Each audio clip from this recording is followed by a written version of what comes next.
જય માતાજી, હર મહાદેવ મિત્રો. મારા જીવનના એક નવા પડાવની શરૂઆત કરી રહી છું ત્યારે જેટલા પણ લોકોએ મને શુભેચ્છાઓ આપી, મને પ્રેમ અને આશીર્વાદ આપ્યો હોય, દરેકનો હું દિલથી આભાર માનું છું.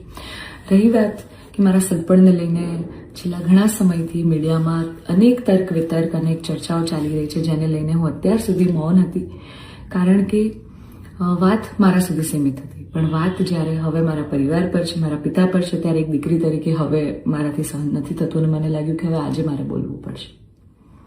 એક બ્રહ્મકન્યા હોવાનું, એક બ્રહ્મ દીકરી હોવાનું મને એટલું ગૌરવ છે કે જેને હું કદાચ શબ્દોમાં નહીં વર્ણવી શકું. અને હું અહીંયા સુધી પહોંચી છું એના માટે શિક્ષિત અને સમજણી જે બ્રહ્મશક્તિઓ છે, બ્રહ્મ સમાજના લોકો છે, એમનો ખૂબ ખૂબ ફાળો રહ્યો છે મારી આ જર્નીમાં. અને હું તો નસીબદાર છું કે મને 18 વર્ણના લોકોનો પ્રેમ અને સપોર્ટ મળ્યો છે અહીંયા સુધી પહોંચવામાં.